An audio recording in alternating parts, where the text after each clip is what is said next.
Oh, anak. Parang busy ka na naman yata ngayon ah. Ano ba yung ginagawa mo? Yan ba yung sinasabi mo na project nyo sa school? Papa, nahihirapan na po kasi talaga ako eh. Parang ilang araw ko na pong kinukutingting to. Hindi ko pa rin po talaga mapagtagumpayan. Ano ba kasi ang ginagawa mo? Patingin niya ako. Yan pong bagay na yan. Parang pailaw po yan. Yung lamp. Kaso hindi ko po talaga siya mailaw eh. Ayaw po niyang umilaw. Ewan ko po kung anong problema niya. Okay. Okay lang bang i-check ni Papa kung ano mali dito? Okay lang po. Mas okay nga yun eh. Kasi po kapag ganun, mas malalaman ko po kung ano po yung mga dapat kong baguhin. Tama yan anak. Kailangan matuto ka rin makinig sa mga pwedeng matutunan mo pa. Oy kayo mag-ama. Kanina-kanina nyo pang kinukutingting yan ah. Aba hindi na kayo kumakain.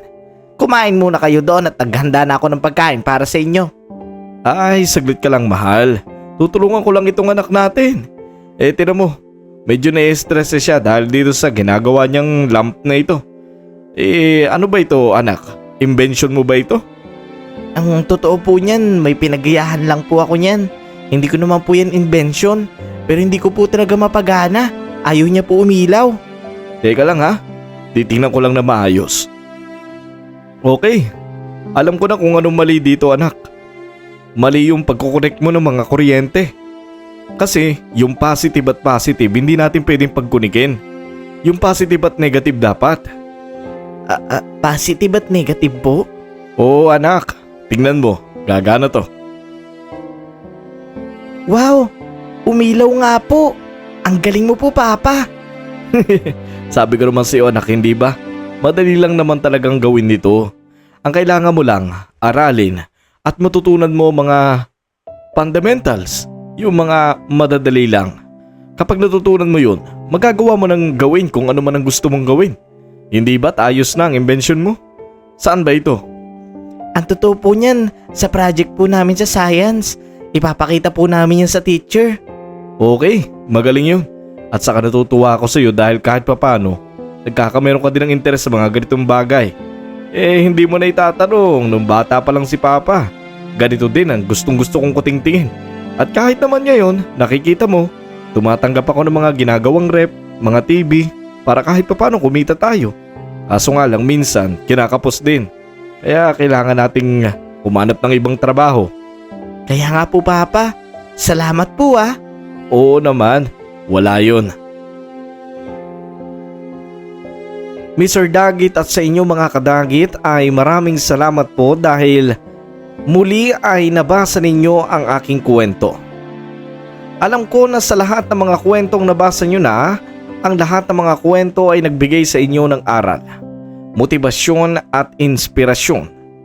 Gusto ko pong ibahagi sa inyo ang kwento ko dahil gusto kong mas marami pang tao ang ma-inspire. Matutunan na hindi lahat ng mga taong nasa baba ay dapat maliitin. Hindi dapat pagtawanan kundi dapat ay hangaan. Nangyari po kasi ito sa buhay namin na hindi naman namin gaanong binibigyan ng pansin. Akala namin nung una ay isang normal na istorya lamang ng pamilya. Pero ang kwentong ito ay panigurado kong susuwak naman sa inyong channel Mr. Dagit. Dahil alam ko na maganda ang aking kwento at magbibigay ito ng value sa inyong channel.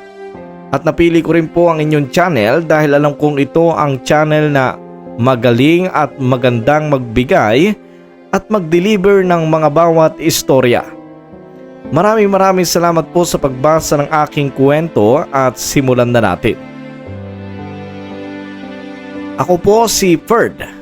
Ako po ngayon ay 36 years old at kasalukuyan nakatira kami sa probinsya. Hindi ko na lang din pangangalanan ang aming address o ang aming lugar para na din sa aming safety. Ang aking anak naman po ay nagngangalang Benedict. Itago na lamang po natin sa pangalang Benedict. Ang akin naman pong asawa ay nagngangalang Susan. Masaya naman po ang pamilya namin at masasabi kong maganda naman ang takbo ng aming pera. Kung minsan, nakakakain po kami ng kumpleto sa isang araw. Hindi kami kinakapos sa pagkain. Maganda ang aming pagsasamahan at koneksyon ko sa aking anak at sa aking asawa. Wala na siguro kung may hiling pa sa buhay ko noon. Para sa akin ay okay na ako na nakikita kong nag-aaral at masaya ang aking may bahay. Masasabi ko, Mr. Dagit, na ang estado ng buhay namin ay hindi mayaman at hindi rin naman mahirap. Tama lang, yung tipong parang isang pamilyang Pilipino. Nakakakain sa araw-araw at hindi naman kinakapos at okay naman ang daloy ng aming pinansyal. Hanggang sa dumating ang isang araw na aming kinatatakutan. Nagkasakit po ako noon, Mr. Dagit, dahilan upang magkautang-utang kami. Doon na nga nagsimula ang bangungot sa buhay namin, Mr. Dagit. Napatigil sa pag-aaral ang aking anak na hindi ko rin namang ginugustong mangyari yon. Masakit para sa akin na tumigil ang aking anak na si Benedict, lalo pat gustong gusto niya at pangarap niyang maging isang doktor. Para sa akin ay hindi ko matanggap na hindi ko maibigay sa kanya ang mga bagay na gusto niyang mangyari sa buhay niya. Pero dahil nga sa isang sakunang nangyari sa amin, hindi ko rin naman naiwasan pang mangyari ito sa buhay namin. Na-ospital po ako no, Mr. Dagit, dahil sa sakit na bato sa bato. Naoperahan po ako at medyo malaki din ang nagastos namin sa ospital. Ang aking asawa noon ay kung saan-saan na pumunta para lamang maghanap ng mauutangan. At nakaligtas naman po ako sa awa ng Panginoon. Pero ang hindi ko matanggap ay ngayon, lubog na kami sa utang. Napatigil din ang aking machine shop kung saan gumagawa po ako ng mga klase ng mga bagay tulad na lamang ng mga TV, ref, washing machine, electric fan at marami pang mga appliances. Itinigil ko ang aking negosyo dahil nagkasakit ako.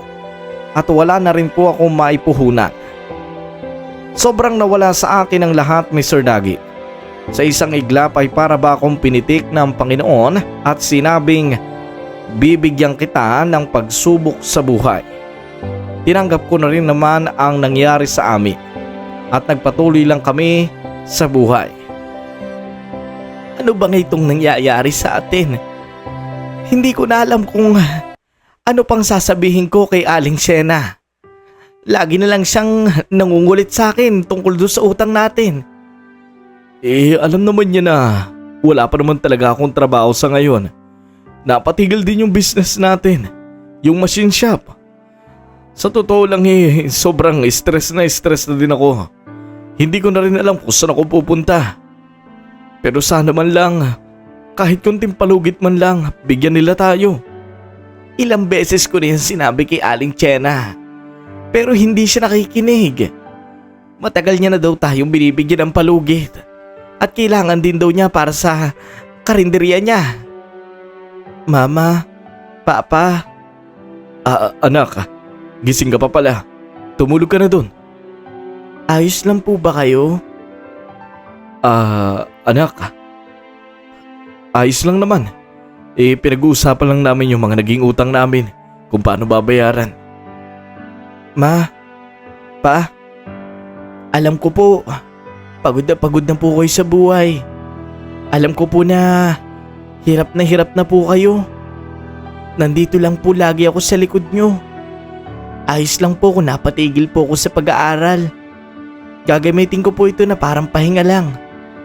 Magtatrabaho din po ako, Pa. Gusto ko po sana sabihin sa inyo. Anak, hindi ka pwede magtrabaho. Bata ka pa lang. At hindi ka tatanggapin sa mga kumpanya. Lalo pat masakit sa akin na makita ka nagtatrabaho. Dito ka lang sa bahay, tulungan mo mama mo. Ako magtatrabaho para sa atin. Pero Pa, nararamdaman ko din po kasi yung hirap niyo eh. Parang napapasan ko rin po yung bigat. Gusto ko po sanang tumulong sa inyo, kahit papano.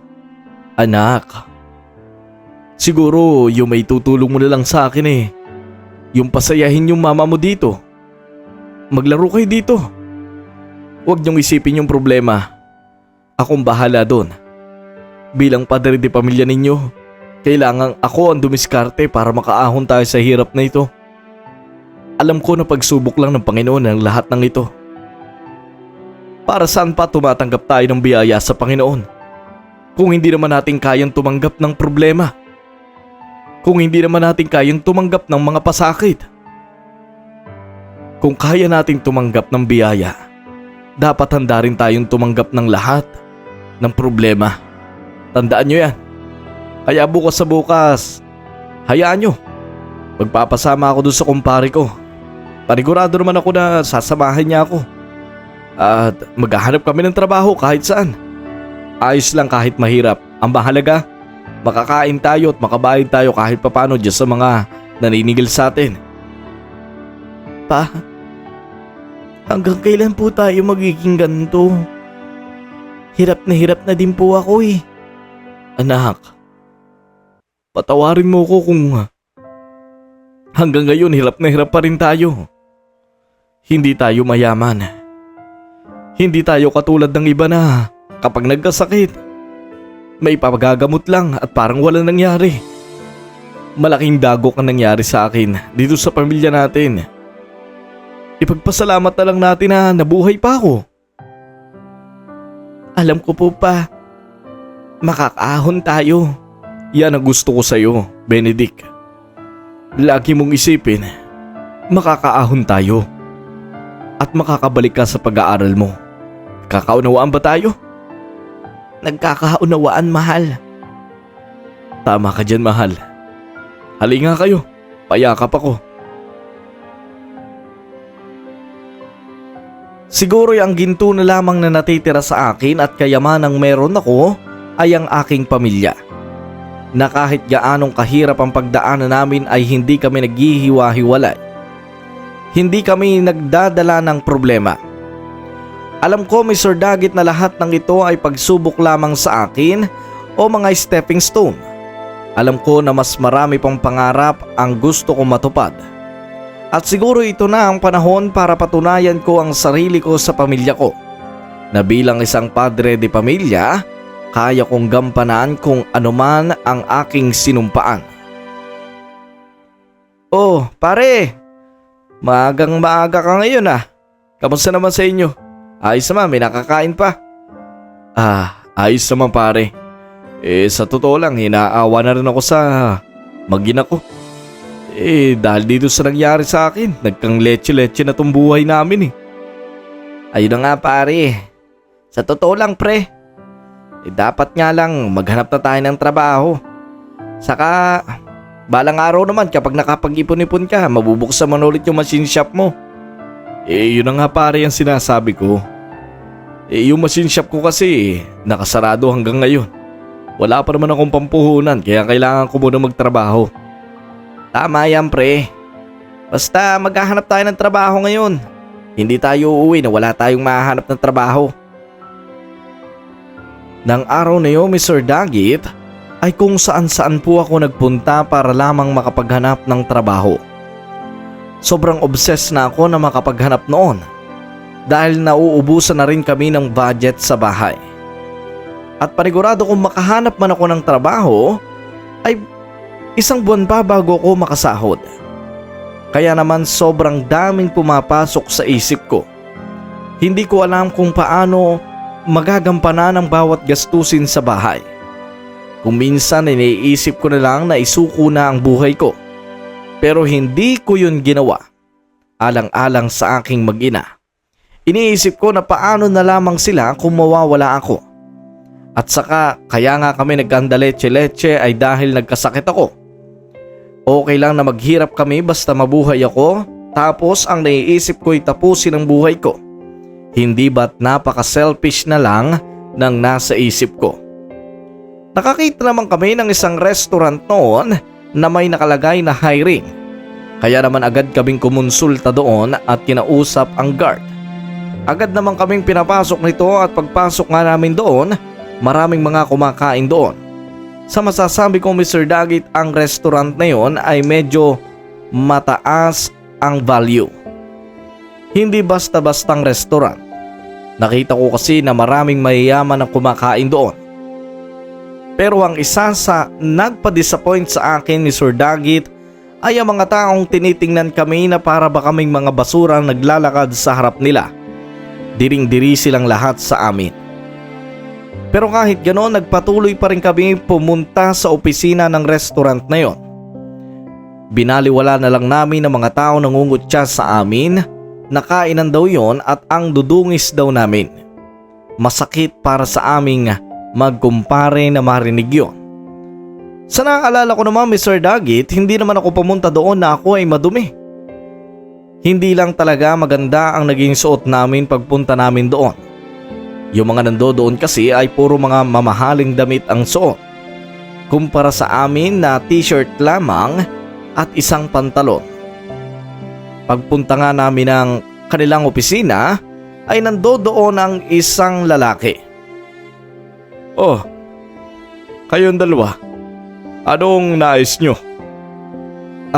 Sir, gusto lang po sana namin na mag-apply ng trabaho. Mag-apply ng trabaho? Aba. Ano ba tinapos nyo? Sir. Wala po kami tinapos, sir. Ang totoo po niyan, mahirap lang naman po talaga kami. Saka kung ang hinahanap niyo po high standard, hindi po kami yun.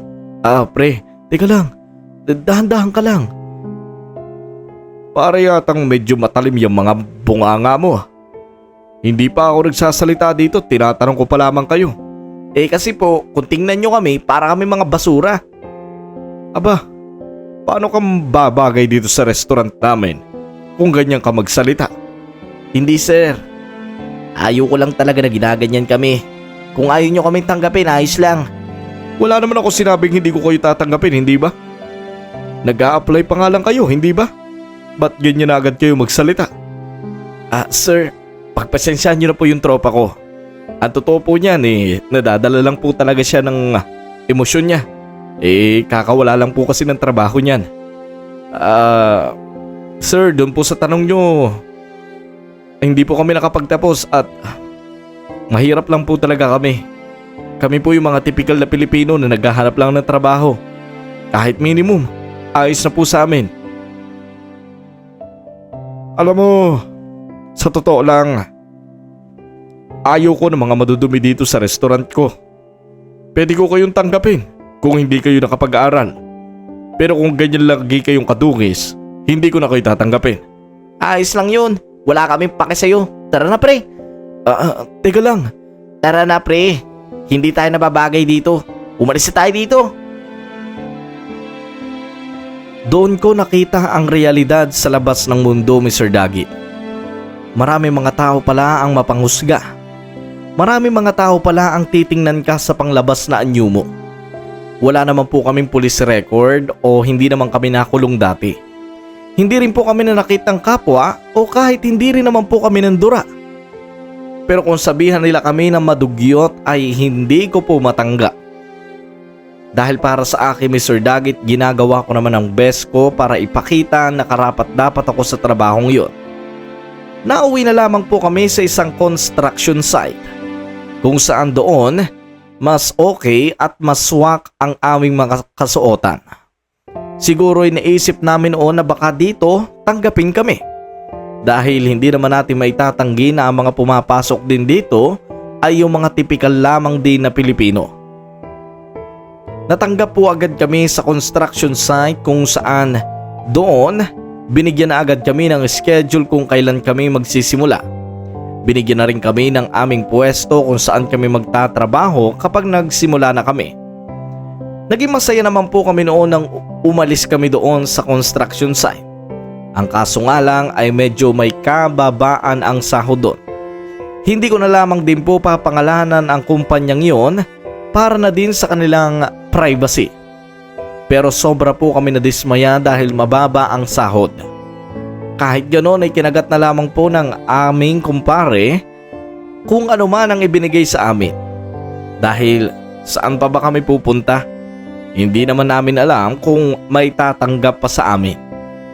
Kinabukasan niya ay agad na kami naghanda at doon pinuntahan na agad namin ang construction site. Ito na rin kasi ang date kung kailan magsisimula kaming magtrabaho. Naging mahirap ang mga unang araw ng trabaho ko. Hakot dito, hakat doon, pala dito, pala doon. Kung ano-ano mga may hirap na bagay ang pinapagawa sa amin. At ang mas nakakairita pa, Mr. Daggett, ay nakikita naming pinagkukwentuhan kami ng mga kasamahan namin. Hindi ko maalam kung ano ang pinagkukwentuhan nila, pero batay sa aking nararamdaman ay pinagkakaisahan kami. Marami kasi mga nagtatrabaho doon na mga katrabaho lang din naman namin ay parang inuutos-utusan kami. Parang pare-parehas lang naman kami ng pwesto doon, inuutos-utusan nila kami. Siguro'y dahil kita nila na wala naman kaming ipagmamalaki sa buhay at hindi kami makakapalag kung utusan nila kami. Kaya naging pagod namin sa unang araw namin, Mr. Daggett, ay hindi lamang doble kundi triple. Yung kinita namin ay panigurado kung hindi sasapat sa lahat ng ginawa namin. Sobrang hirap ang nangyari sa amin. Natulog kami noon sa boarding house, Mr. Daggett, at parang ang bilis na lang na nakatulog ng aking pare. Hindi ko na siya nahagilap, ni hindi ko na siya naramdaman. Paghiga niya ay sinabayan na agad ito ng harok at kitang-kita kong mahimbing na mahimbing ang tulog niya. Doon ko nakita kung gaano kahirap ang pinagdaanan namin. Doon ko nakita kung gaano kapagod ang kasama ko. Lalo pa ako. Kaya naman nahiga na lamang din ako doon.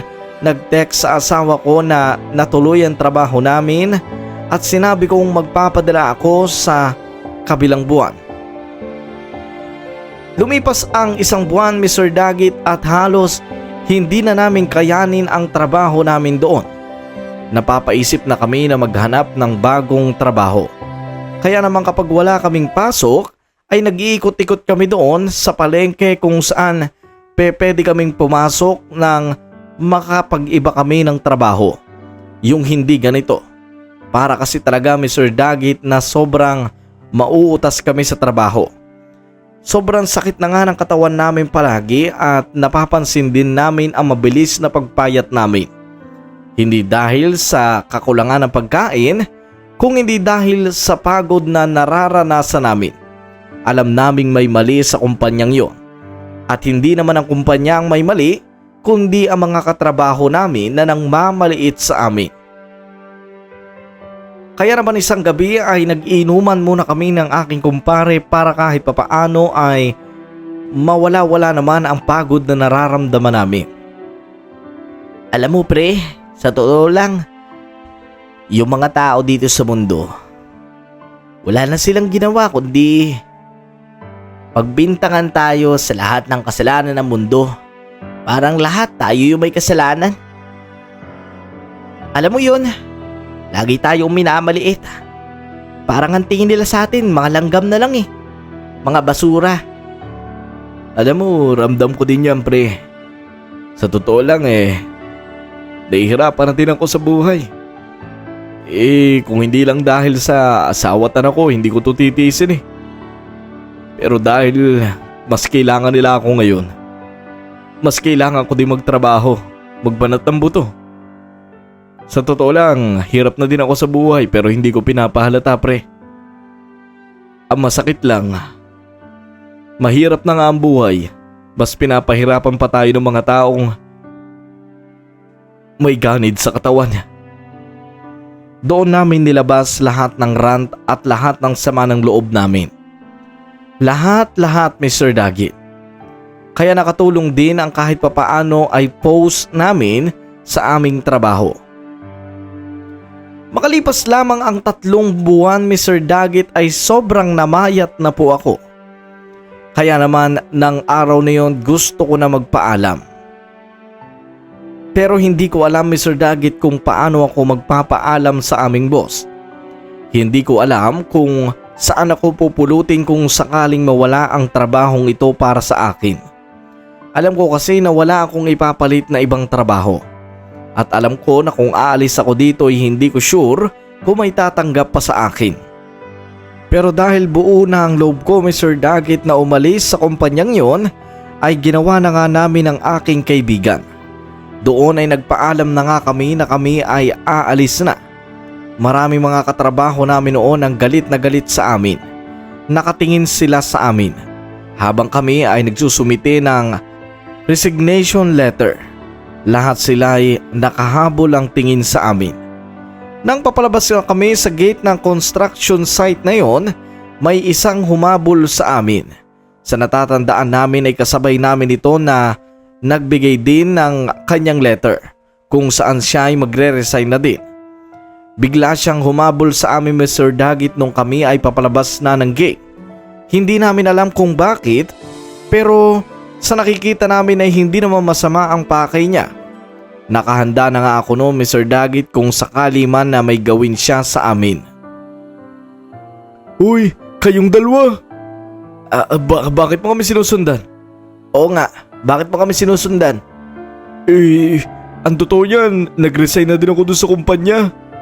Oo nga, kita ka nga namin kanina. Nag-send ka rin sa kanila ng letter mo. Pero bakit ka pala nag-resign? Ayaw ko na din sa kumpanya na yan. Kasi lagi lang din naman nila akong binubuli. Mataba daw ako. Ayun na nga nakikita ka rin namin dati. Siguro alam mo na rin naman. Binubuli din kami dyan, kaya umalis na kami. Yun na nga ang dahilan kung bakit ko kayo sinundan Naawa kasi ako sa inyo.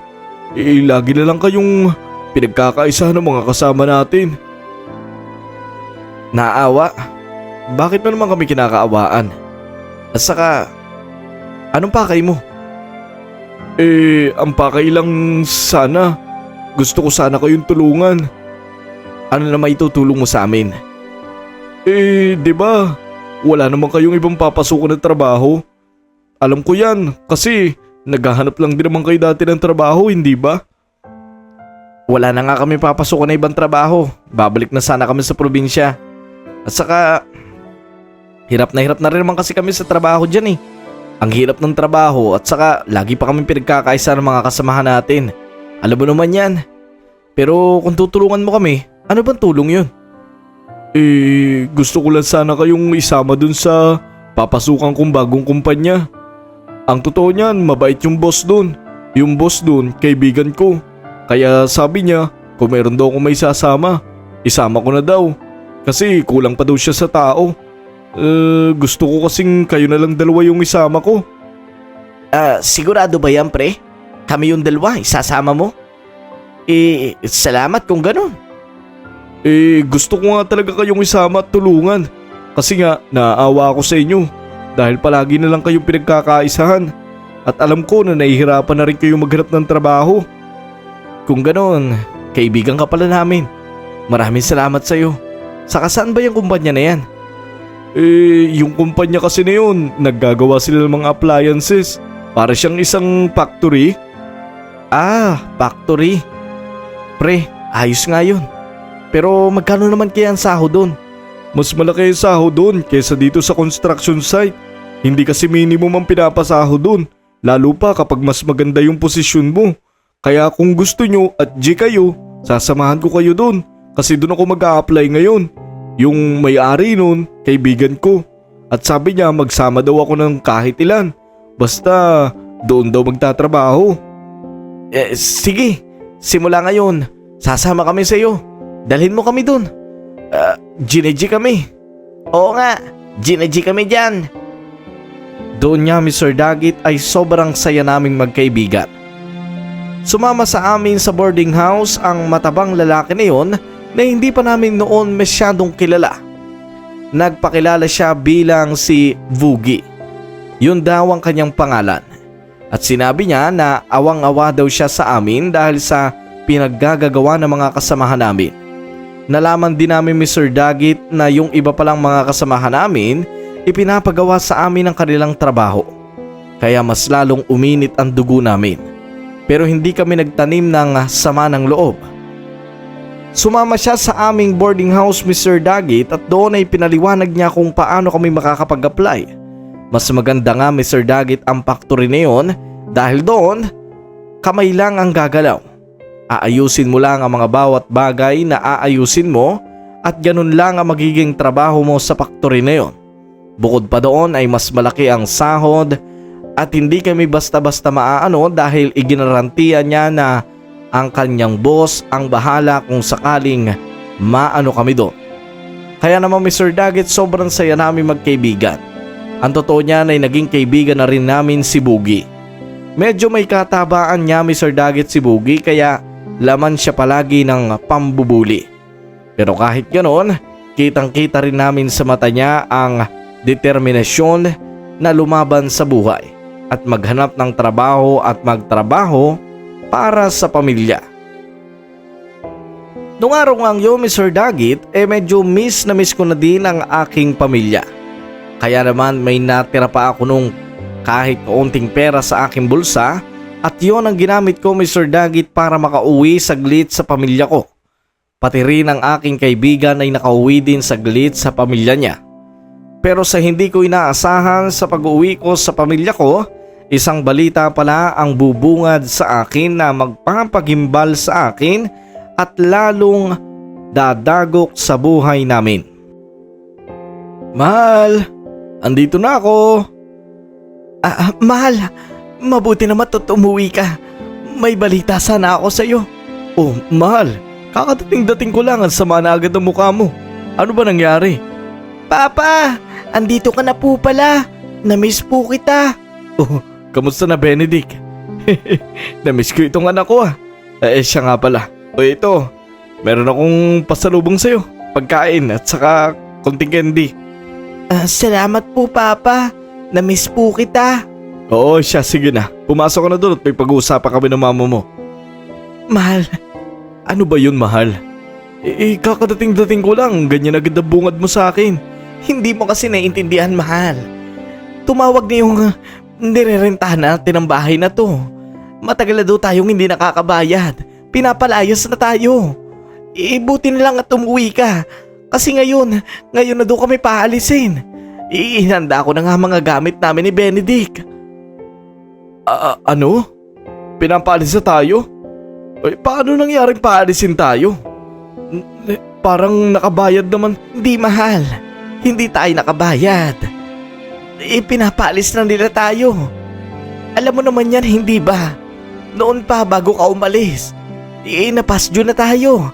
Kaya ngayon sinisigil na tayo. Wala naman akong maibigay. Teka lang, titingnan ko lang sa wallet ko. Baka may pera pa ako dito. Binuklat ko ang wallet ko noon Mr. Daggett at nakita kong 700 pesos na lang ang laman noon. Hindi yun sasapat sa aming monthly bills. Kaya hindi ko rin alam no Mr. Daggett kung ano ang gagawin naming mag-anak. Tinanggap na lang namin Mr. Daggett ang parusa ng kapalaran sa amin. Hinanda namin lahat ng gamit namin. Takang-taka pa noon si Benedict na aking anak kung saan kami pupunta. Ipinaliwanag ko na lang ng maayos sa kanya na mawawalan kami ng tirahan. Hindi ko rin alam noon Mr. Daggett kung saan ako pupunta. Ang isa na lang sa pumasok sa isip ko ay ang aking kaibigan na palagi kong kasama. Kaya naman doon Mr. Daggett, agad na nga po kaming umalis doon nang makita namin na may-ari ng pinapaupahang bahay na nag-aabang na sa amin. May hawak-hawak siya na isang papel kung saan inililista niya ang bawat pag-alis namin. Doon ay agad na nga rin kami lumabas sa bahay na yon Mr. Daggett at nagpunta kami sa aking kaibigan. Kumatok lang ako doon ng ilang beses. Pre, parang wala yata siya dito. Pare, pabukas pre, andito kami sa labas. Oh, pre, anong ginagawa nyo dyan? Saka bakit kasama mo yung pamilya mo? Yun na nga pre, papasukin mo muna kami. May sasabihin ako sa'yo. Pagpasok namin sa bahay ng aking kaibigan, doon ko ipinaliwanag sa kanya kung ano ang nangyari sa amin. Grabe naman yung mga yun, no? Alam na nila naghihirap na kayo, pinaalis pa kayo doon sa inuupahan nyo. Ni hindi man lang kayo binigyan ng palugit. Grabe talaga yung paupahang yan, no? Saan ba yan para ma-report? Hindi na pre. Ang totoo niyan gusto lang talaga namin ng kahit papano pansamantalang matutuluyan. Hirap na rin ako pre. Hindi ko alam kung saan kami pupunta. Baka nga kung wala ka, baka sa palengke kami ngayon matulog doon sa may daan. Wag mong gagawin yung pre. May bahay naman ako, pwede kayo muna dito. Alam mo, bahay kubo lang to pero kahit papano, lahat naman welcome dito. Sige na, pumasok na kayo, ilagay nyo na yung mga gamit nyo. Ayos lang yan pre. Sino pa ba magtutulungan kundi tayo lang din naman. Ang hindi ko lang din matanggap pre, bakit ganyan na lang yung ginawa sa inyo nung pinagkaupahan nyo? Hindi naman kayo sumasablay dati ng bayad, dumayos pa yung buhay nyo Ngayon, sumablay lang kayo ng isa, pinaalis na kayo. Hindi rin natin siya masisisi. Siguro, ganun lang din siya kadeterminado sa business niya. Hirap na din ako pre. Yung mga gamit ko dun sa machine shop, naiwan ko pa. Hayaan mo pre, kunin natin kapag ka may time.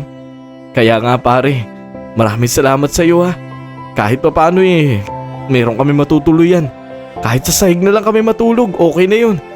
Basta meron lang kami matuluyan kahit pansamantala lang. Di ba sabi ko naman sa iyo pre, babalik pa naman tayo ng Manila kasi magtatrabaho tayo sa pabrika. Kaya okay lang sila dito. Wala din naman kasama dito si Lolo kapag umaalis ako. Maganda na yung may kasama siya kapag umalis ako. Oo nga pala. Nandiyan pa nga pala yung lolo mo, hindi ba? Oo, nandun siya sa may likod. May ginagawa siya. Mr. Dagit, ng pagkatapos namin mag-usap, ay napunta ako sa likod upang kausapin ang lolo ng aking kaibigan. Doon ay pagpunta ko, parang meron siyang kinukutingting sa likod ng kanilang bahay. Parang isang kahoy yon na pabox na merong mga tanso. Hindi ko ma-imagine o hindi ko maintindihan kung ano ang bagay na yun, Mr. Dagit. Pero gusto ko lang magpaalam sa kanyang lolo na doon muna kami titira. Kaya yun na lang ang ginawa ko.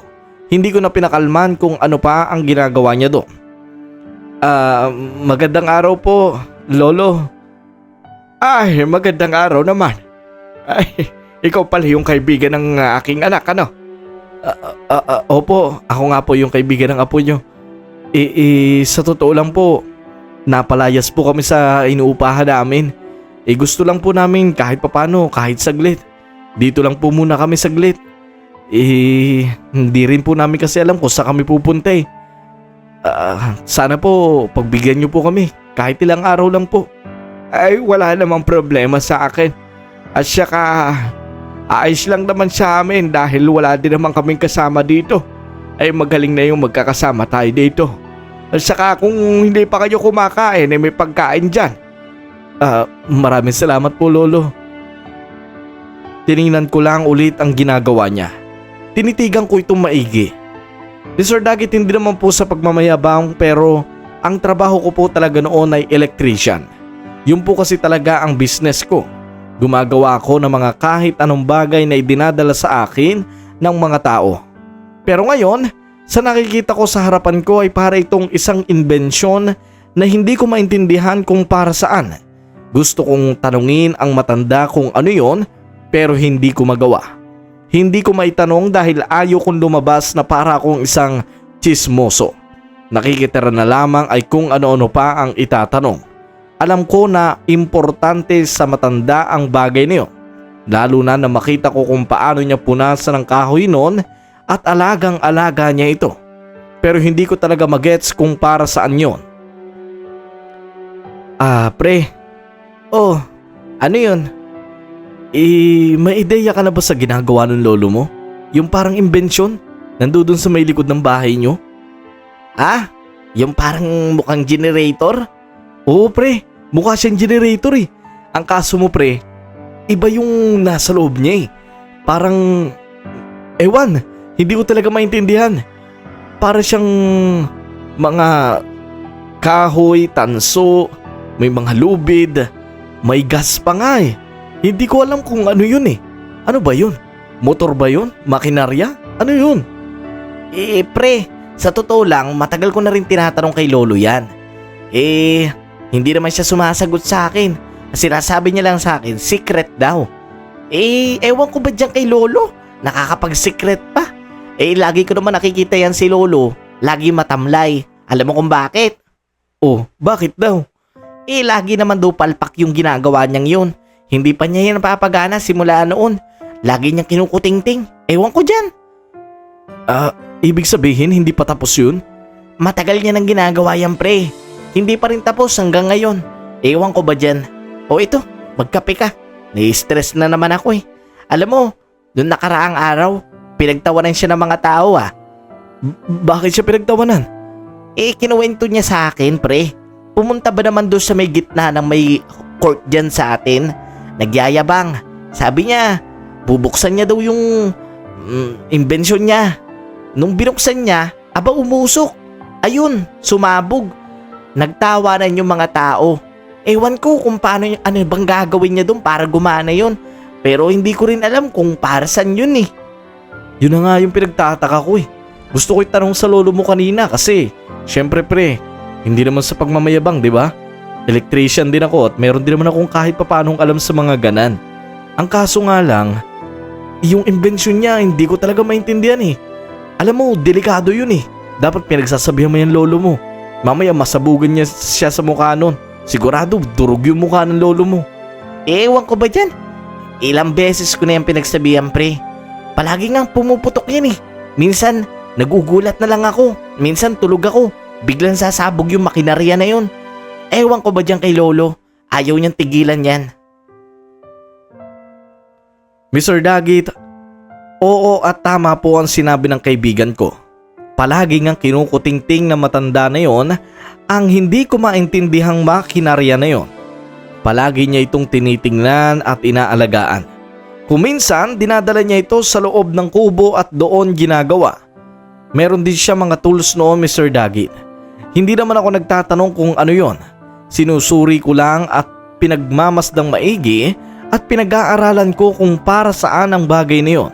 Pero hindi ko talaga magets. Kahit ako na batikan ng electrician ay hindi ko malaman kung para saan ang bagay na yon. Makalipas lamang ang ilang buwan ay pinatawag na din kami ni Boogie na aming kaibigan na mataba na magbibigay sa amin ng trabaho sa pabrika.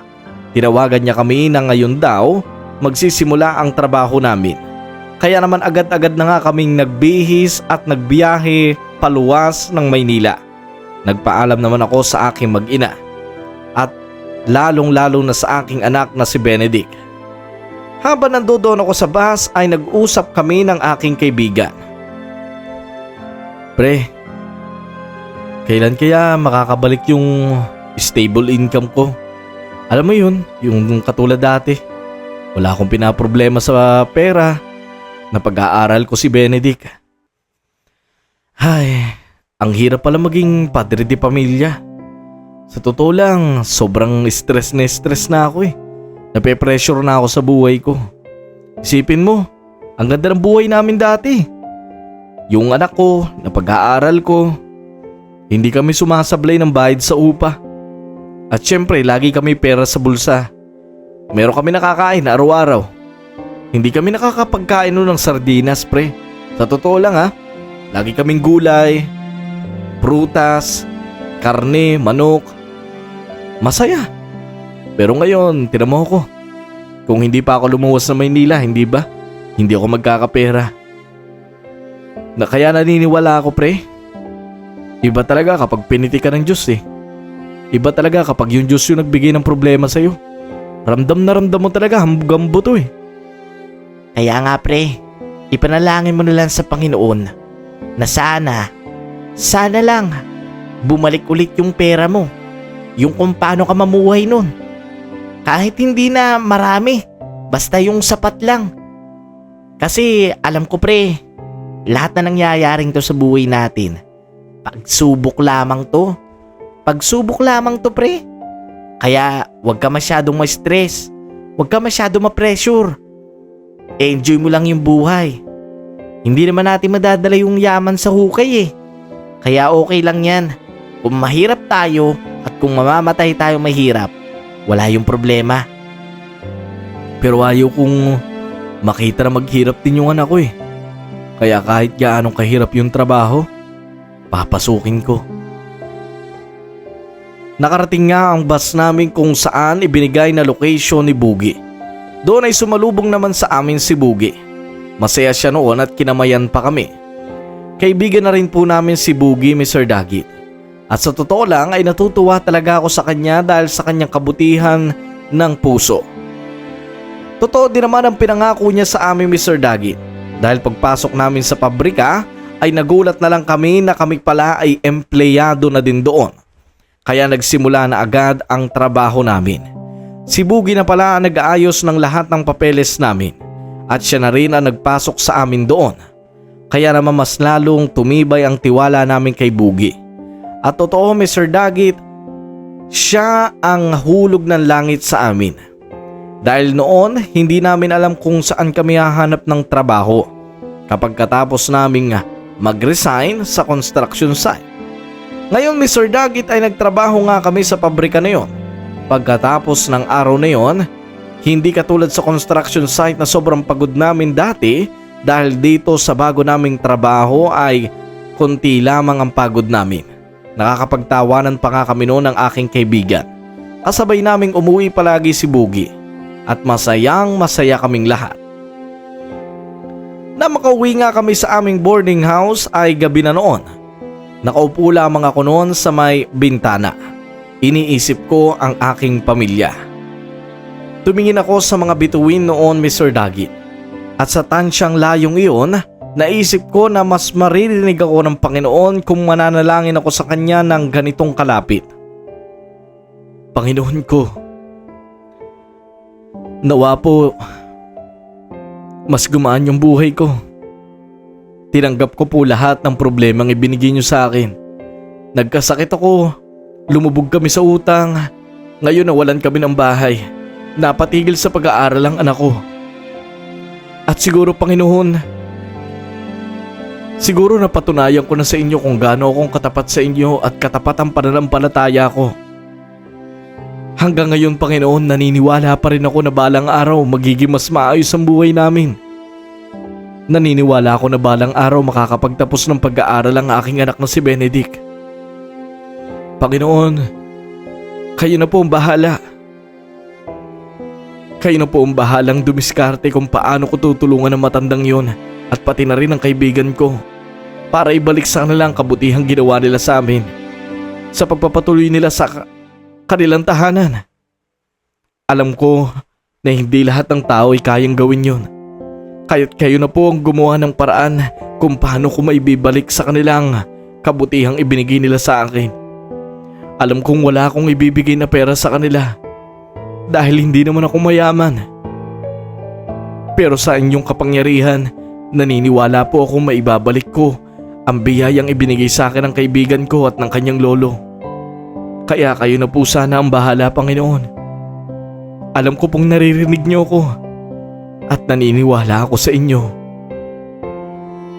Mr. Dagit, lumakas ang hangin noon, Mr. Dagit. Naramdaman ko.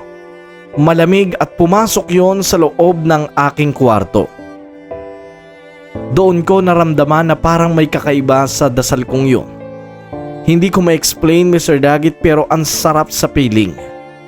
Hindi ko alam kung saan nanggagaling ang pakiramdam na yon. Pero ang tiyak ko ay dahil sa aking pagdarasal na mula sa puso. Napaiyak pa nga ako noon, Mr. Dagit, pagkatapos kong magdasal dahil iniisip ko ang pamilya ko sa probinsya. Alam ko na hindi sila sanay na matulog sa kung saan-saan at hindi yun ang buhay na ipinangako ko sa kanila. Pero dahil sa mga problemang dumating sa amin, kailangan namin magtiyaga, magtiis at tanggapin ang katotohanan. Kinabukasan niya ay bumalik kami sa pabrikang yon, Mr. Dagit. Doon, ipinakilala ni Bugi ang kanyang boss. Kami namang dalawang magkaibigan ay gulat na gulat dahil mabait pala ang boss na ito. Doon, Mr. Dagit, ay tinuro niya kami sa loob ng kanyang kumpanya. Nalaman niya kasi na bago lamang kami doon. At oo at tama ang sinabi ni Bugi. Kaibigan niya nga ang kanyang boss. Oh, ito nga pala yung boss ko. Yan pala yung boss mo, Bugi? magandang araw po sir. Magandang araw po sir. Kami po yung mga bagong trabahador din nyo. Magandang araw naman sa inyo. Kumain na ba kayo? Kumain na po kami. Kumain na po kami. Kanina po sa boarding house. Boss, itur nyo naman siya dito sa loob ng factory nyo. Sige, itutur natin sila. And well, ito nga pala yung factory ko, no? Medyo malaki na siya ngayon. Dati maliit lang yan. Dito lang sa may tapat na to. Pero ngayon, na-expand ko na. Alam mo na yun, dahil sa biyaya. Kaya siguro pinagpala. Pero sa totoo lang, may kinakaharap na problema tong factory ko eh. Kasi yung isang makinarya doon, palagi na lang sira. Yung nagigiling ng mga plastic, ayun, laging sira yun. Hindi ko alam kung dahil ba sa battery or what. Pero ayun, ganun nga. Sa kanabilitaan ko, yung kaibigan daw ni Boogie. Sino ba yun? Si Fred? Ako nga po sir. Di ba electrician ka daw? Opo sir. Electrician po ako. Sa tingin mo, ano kaya nagiging problema nitong makinarya ko na to? Sa totoo lang, yung mga engineer at mga electrician engineer, pinag-aaralan na nila eh. May pattern na nga kami kung paano ang gagawin namin na solusyon para maayos yung mga makinarya. Pero hindi pa lang namin alam kung paano namin naayusin eh. Pero meron na kaming pattern o yung parang drawing kung ano yung gagawin namin. Kaso nga lang, hindi pa namin talaga magawa. Why? Kasi hindi namin alam kung paano eh. Pero dahil electrician ka, baka may maitulong ka sa kanila. Kung minsan, ipapakilala kita sa kanila. Opo sir. Maraming salamat po. At totoo po, electrician ako. Pero hindi ko pa po kasi nakikita yung problema ng makinarya nyo. Yung problema niya kasi, minsan humihinto siya eh. Lalo na kapag marami at bultuhan yung ginagawa naming appliances. Bigla na lang siyang hihinto. Anong nangyayari na de-delay? Yung mga shipment, hindi agad nakakarating. Siyempre, mas malaking impact yun sa kumpanya. Nagwa-worry na din talaga ako kasi alam mo yun, baka bumagsak yung kumpanya ko kung sakaling hindi ko masolusyonan yung makinarya na yun. Kaya nga, alam ko po na mahirap nga po yun. Pero dahil sa mga electrician engineer nyo, mabuti na lang po at nakagawa na kayo ng pattern. Ang mahirap na lang po dyan kung paano nyo po gagawin at i-execute na maayos. Yun na nga ang problema eh. Sa totoo lang, nahihirapan din talaga ako. Meron na kaming pattern kaso hindi pa alam ng mga electric engineer kung paano nila gagawin. Kasi hindi rin nila napag-aralan yon. Mahirap at sobrang delikado kapag ginawa eh. Ganun po ba sir? Naniniwala po ako sir, balang araw. Darating din po ang biyaya sa inyo. Alam ko po na maayos din po yung makinarya na hindi po maayos-ayos. Alam ko po na maayos yan. Maraming salamat sa iyo Fred. Dahil naniniwala ka. Ako nga kahit ako may-ari nitong kumpanya, medyo nalolow moral na ako. Medyo nawawalan ako ng pag-asa pero dahil sa iyo, kahit papano naman. Alam mo yun, nagkameron ako ng konting tweak. Nagkameron ako ng konting pag-asa na baka nga maayos. Doon niya Mr. Daggett ay pinaliwanag ng boss na yon ng may-ari ng factory na yon na meron siyang isang makinaryang hindi gumagana. Meron na daw silang nagawang solusyon para dito. Pero ang solusyon na yon ay hindi kayang gawin ng kanya mga tagagawa ng imbensyon. Kaya naman doon pumasok sa isip ko kung ano kaya ang may tutulong ko sa kanila. Hindi ko maalam Mr. Daggett. Nung panahon na yun, Mr. Daggett, ay araw-araw nakikita ko nga na nagkakamero ng aberya sa makinarya na yon. Wala naman ako may tulong Mr. Daggett dahil yung makinarya na yon ay sobrang laki. Mas malaki ito sa tao Mr. Daggett. At kung makikita mo, sa loob nito ay gawaan ng mga plastic na mga kahit anong appliances. Wala akong alam doon Mr. Daggett. Doon niya ay nagpaalam muna kami ng mga makailang buwan. Sinabi namin na uuwi kami sa aming pamilya. Pinayagan naman kami ng aming boss dahil na din sa aming kapit na si Boogie. Mabait si Boogie, Mr. Dagit. Kapag magpapaalam kami ng rest day ay pinapayagan kami agad dahil alam ng boss niya na kaibigan namin si Boogie. Kaya naman pag uwi namin doon ay gumawa din sila agad ng GC kung saan isinali kami. Nandoon din ang aming boss pati si Boogie, ako at marami pa mga trabahador. Doon daw mangyayari ang mga announcement at doon daw ibibigay lahat. Mr. Dagit, natuwa po ako dahil yung GC na yun ay para bang GC ng mga magtotropa lamang. Nagtatawa na, nagbibiruan kapag tapos na ang trabaho. Nakikipagbiruan din ang aming boss doon. Hanggang sa na makauwi na kami noon ng probinsya ay nagtatawanan lang kami noon sa GC habang ako'y nakaupo sa may kubo. Naalala ko ang matanda na may ginagawang imbensyon sa likod. Doon, Mr. Dagit, nakabuo ako ng isang joke. Sabi ko sa sarili ko, what if biruin ko si Sir at picturean ko ang makinaryang ginagawa ng matanda at sabihin kong ito na ang sagot sa kanyang makinarya. Doon niya ay pinicturean ko ang makinaryang ginagawa ng matanda. Sinend ko ito sa GC. Sabay sinabi kong, Sir, ito na po yung makinarya na makakapagbigay ng solusyon sa makinarya ng ating kumpanya. Nagsin naman si Sir doon. Nagulat ako no, Mr. Dagit, dahil sa halip na tumawa mga trabahador doon, hindi sila tumawa. Nagulat pa nga ako noon at natakot. Baka nagalit sila. Baka sa naiisip ko noon, Mr. Dagit, ginagawa kong biro ang problema ng kumpanya niya. Dahil ang sinend ko noon ay yung makinaryang ginagawa ng matanda na kahoy lamang at tanso. Matagal nagchat si boss noon at nakita ko nagre-reply na siya. Kinakabahan na ako noon. Saksi din ang kaibigan ko noon na nanonood sa aming chat. Sabi niya sa akin ay lagot daw ako. Na mag-chat si boss ay nagulat na lamang ako sa chat niya. Dahil wala yung kahit anong mga tawa na reaksyon. Walang happy emoji. Ang nakalagay sa kanyang chat, yan nga ang sagot. Nagulat ako at medyo napapaisip ako. Iniisip ko na lang na baka reverse psychology o binibiro din ako ni Sir. Pero seryoso siya. Nag-PM pa siya sa akin. Tinanong niya kung saan ang location ng picture na sinend ko. At sinabi ko na yon ay sa lolo ng kaibigan ko. Doon niya, Mr. Dagit, na pagtanto ko na seryoso ang boss namin na makita ang bagay na yon. Agad siyang nagpunta kinabukasan, Mr. Dagit. Ang akala kong joke lang namin sa GC ay totoo palang pupunta siya. Pagpunta niya doon, Mr. Dagit, marami mga electric engineer ang kasama niya. Pati na rin siya. Ang mga kapitbahay noon ay pinagtatawanan pa ang lolo ng aking kaibigan dahil meron daw mag-check ng imbensyon nito na wala daw kwenta. Ang lolo naman noon ng kaibigan ko ay gulat na gulat din.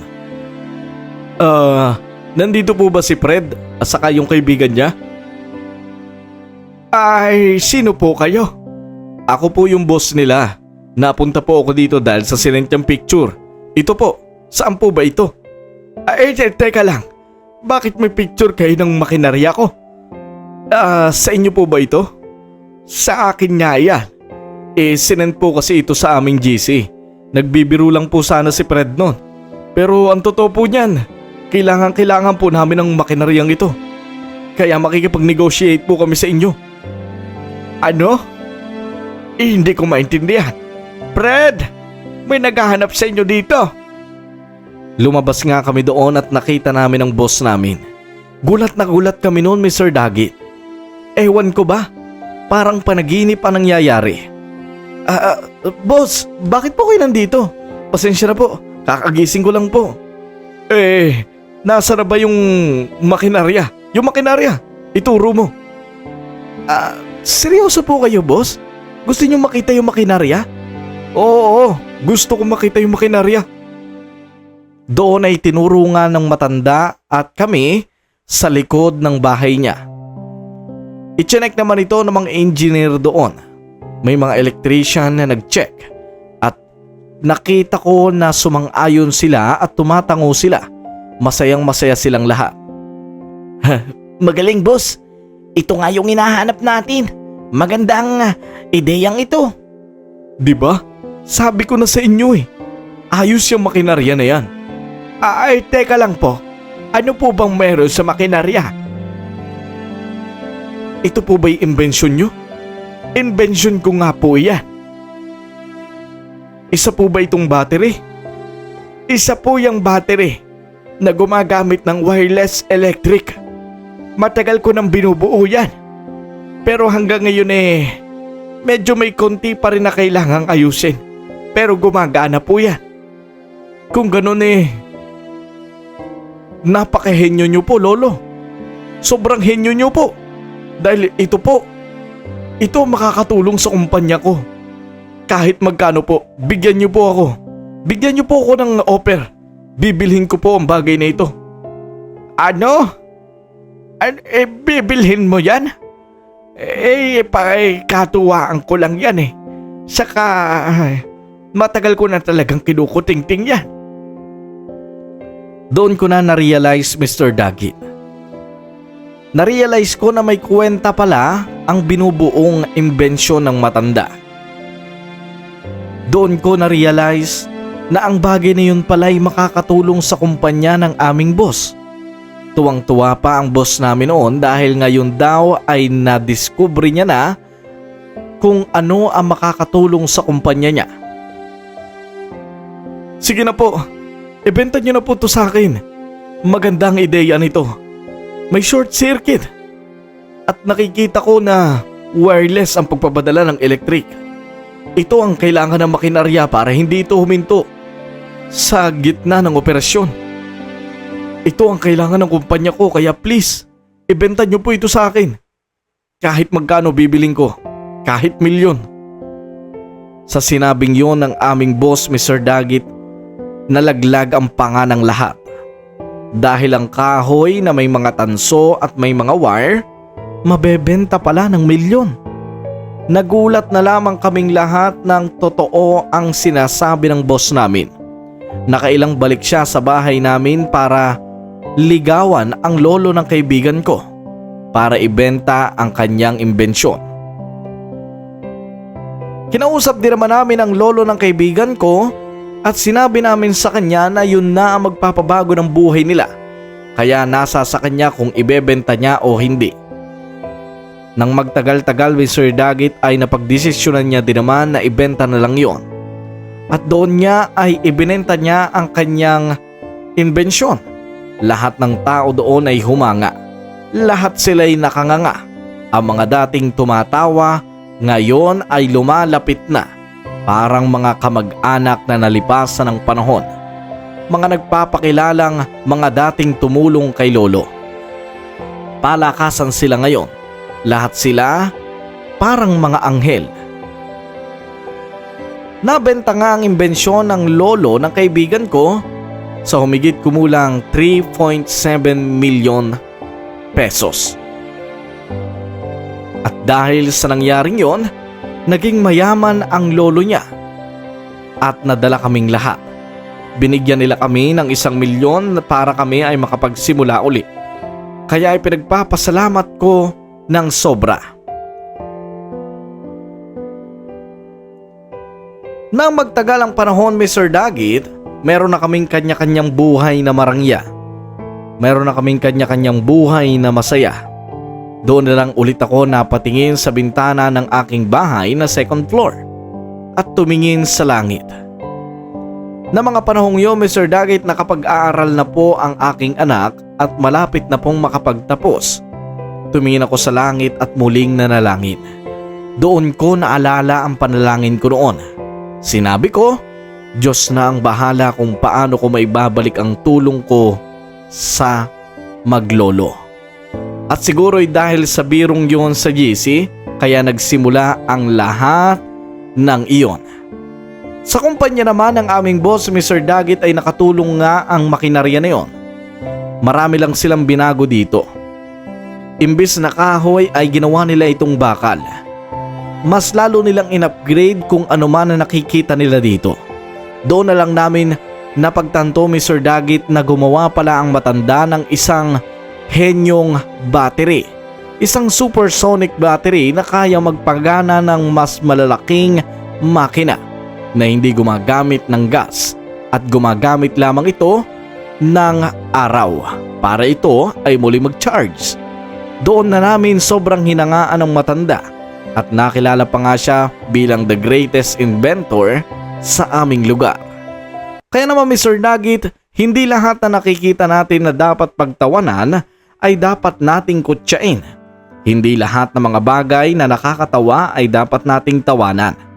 Hindi lahat ng mga taong mahirap sa buhay ay dapat na nating maliitin. Hindi lahat ng maliit ay mananatiling maliit. Hindi lahat ng mukhang walang alam ay walang kakayahan. Minsan, ang mga pinagtatawanan, sila pa ang may pag-asang dala-dala. Kaya naman, Mr. Dagit, hanggang dito na lamang po ang aking kwento. Maraming salamat po sa lahat ng mga kadagit natin na palaging nakikinig at palaging nanonood sa inyong channel. Maraming salamat po at hanggang dito na lamang. Muli, ito ang Dagit TV. Mag-subscribe na kayo at hit na rin ang notification bell nang sa ganon, palagi kayo ma-update tuwing may bago tayong upload. At mag-comment na rin po kayo at akin niyang babasahin at pupusuan. Muli, ito ang Dagit TV. Nagpapaalam. Peace out.